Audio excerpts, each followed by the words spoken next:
the most organized defensive side of Liverpool was disrupted by Chelsea. Chelsea didn't get a point out of Anfield, but lack of inexperience in the game and also Liverpool show that they are always class. Chelsea defensive flop, we always complain about the defense of Chelsea.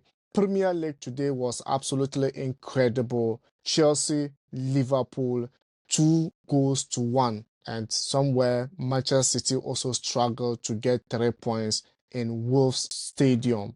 Hey, yesterday games as well, where Arsenal bottled it down to Bournemouth was 2-0. For the first time this season, Arsenal is losing a game. Will they be able to contend for the title after losing? And if you just join us and you are new, remember to hit the subscription button, like and share the video. With me is Sammy, and hey, stay tuned. Welcome to Ashili Sports. If you are new, hit the subscription button.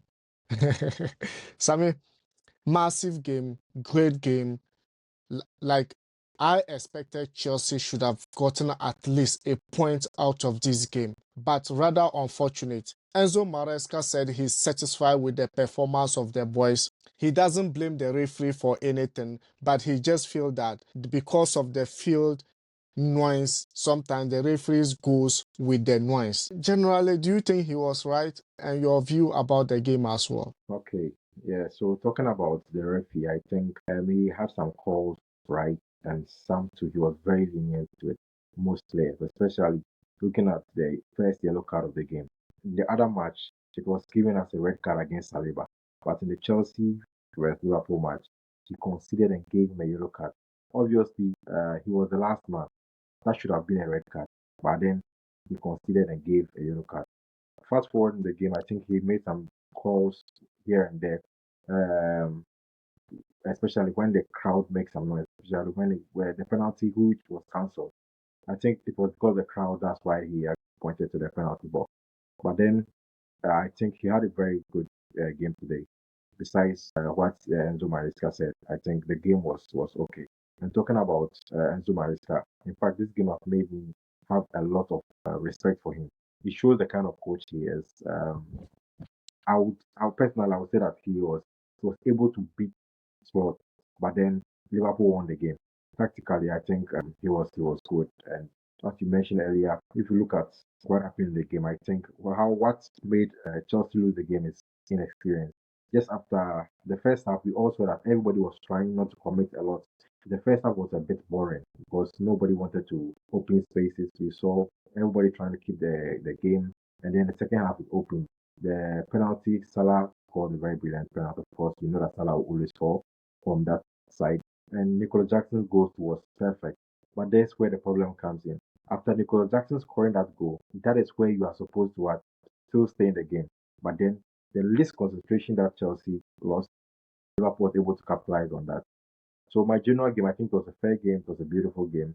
At the end, experience won the game for Liverpool. At the end, experience won the game for Liverpool. And we saw that, well, Chelsea get the game to Liverpool. Liverpool was not the normal Liverpool we knew. But then, as a good team, you just need to get that claim that 3 points. And that was the most important thing. I saw the tactical decision Enzo Maresca made. They just put the game, attack high level, and Liverpool couldn't control the game. But then they had to switch to long balls. And the long balls was where Chelsea was fumbling, because Liverpool, they are very good at that. And I think kudos to Arne Slot for switching to that formation. And I think it worked perfectly for Liverpool. Talk of the first penalty. Well, I still have question mark about the penalty for sure, because I just feel like it was too soft. Because if you are going for a ball, didn't get the ball, and the kind of touch the player shouldn't have been. I mean, the olden days shouldn't have been a penalty. But then referee on-field decisions, VAR didn't come on. They still stand on it. They didn't tell him to go and check. And probably you can't say anything. At the end of the day, it's just the 3 points that is very important. But hey, I'm a bit disappointed for not getting a point in Liverpool. But then the performance-wise, I'm still happy with the boys, because this shows that we are learning. It's a learning process and they are getting the message. Enzo Maresca is is going is carrying with the boys.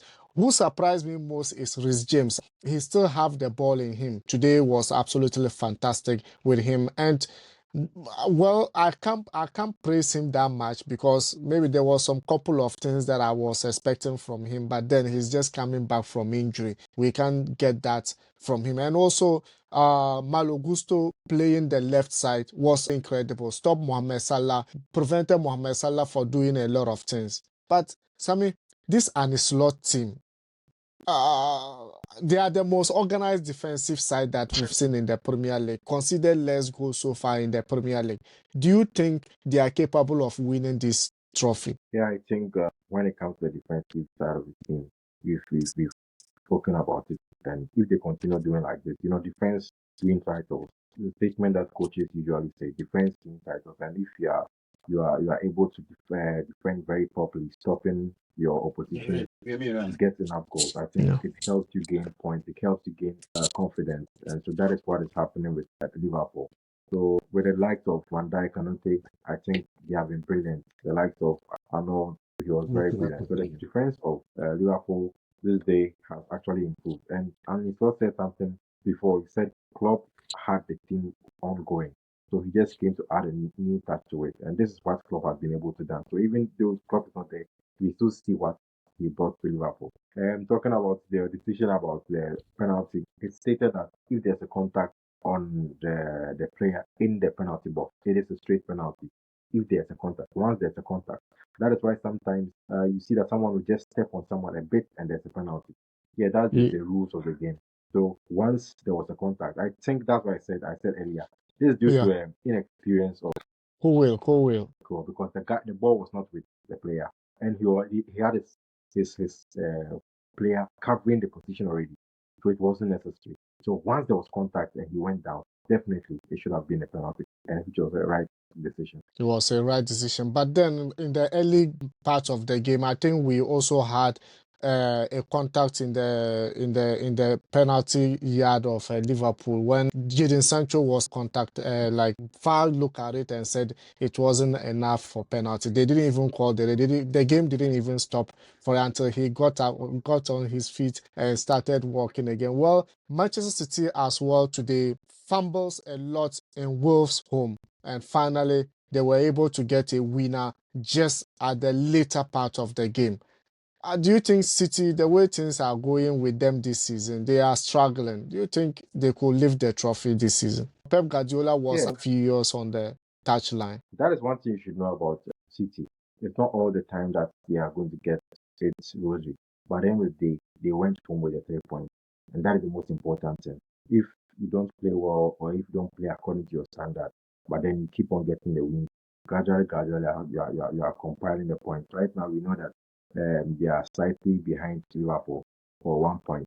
You understand? And the season is a long season. So, yes, they are facing troubles if they lose a player like Rodri. Definitely, they will suffer. De Bruyne, the creativity is not there. So today we saw that Haaland was away. He was not in the game at all. He had first half he had like 2 touches in the box. The second half saying nothing about Haaland in the game. But then we saw that even if the front liners are not scoring the goals, we have the back line scoring the goals, and that's what happened today. Someone like Adio scoring a very fantastic goal, and then John Stones coming in to secure the point. So it's something that the mentality of the team, they are gelled to it. They want to win the trophy again.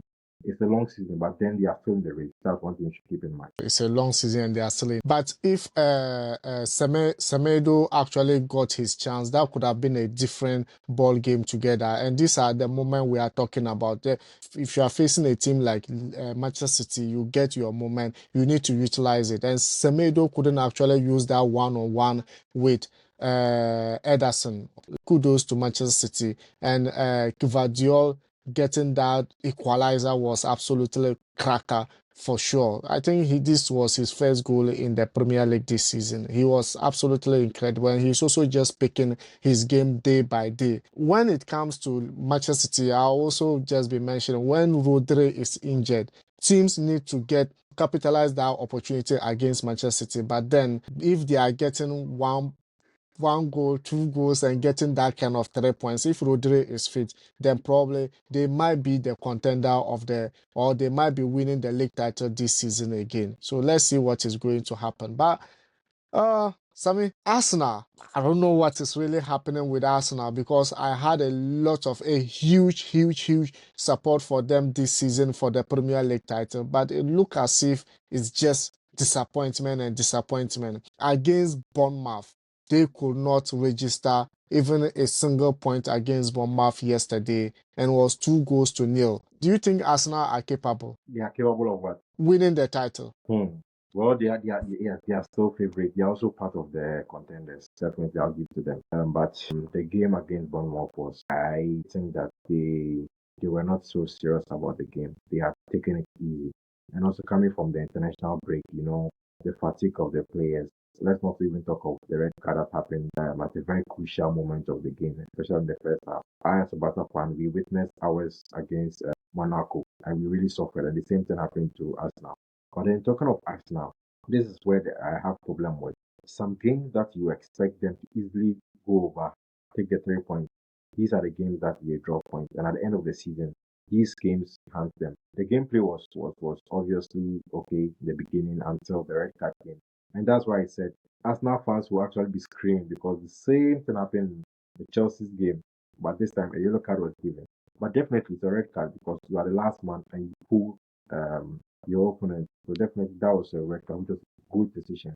After a red card, Arsenal was able to hang in there until the opener came. I was expecting a little bit defensive approach from Arteta, but then he realized that this team is, he can get a win.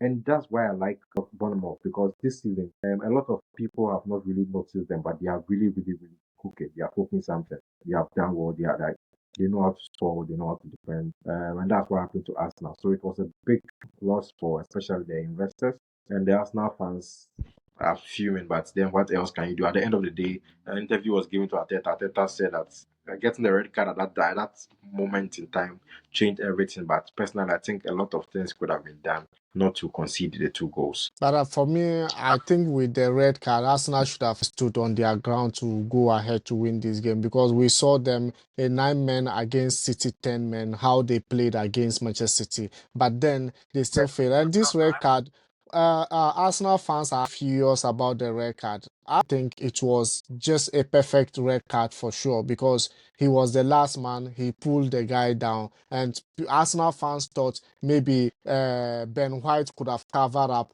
because it was still just immediately after the center half of the pitch. But then the rules is still the rules. That's one thing we need to understand. You can't be sure that Ben White could have covered up with that ball, or maybe the player could also be scored. The only thing we could say is he was the last man, Saliba was the last man, and then he pulled the guy down, and that was his first red card in Arsenal jersey. Can you believe that? In fact, there are even some statistics out there that ever since Arteta took the Arsenal team, they have been able to get 18 red cards, which is very unlikely of Arsenal. 18 red cards. Some are saying that Arsenal are playing those tricky, wicked games, but they have not been brought to the limelight yet. But then I think the referee had it perfectly right. And talking of Arsenal playing against City, City is the kind of team that builds up, so it gives you opportunity for you to rest. But playing against these teams, sorry, Bournemouth fans, but these teams they are more or less direct. It's high football. So if you are playing with these kind of teams, you are going to suffer. You're going to breathe. You're going to cover a lot of space, and that's what happened. So if they had still stood their ground, I'm sure that still Bournemouth would have scored. Bournemouth could have scored. I think we just have to end it here and then continue with the next video. Manchester United and then Tottenham and other teams. So if you just join us and you are new, remember to hit the subscription button, like and share the video. And for sure, your opinions are still highly welcome. Who is able to, or who is going to win the Premier League title this season after Liverpool just picking a great form, masterizing teams for sure, and City is coming up slowly. Meanwhile, Arsenal is still getting on and off play for sure. Let's know your opinions, and we'll see you in the next video. Ciao.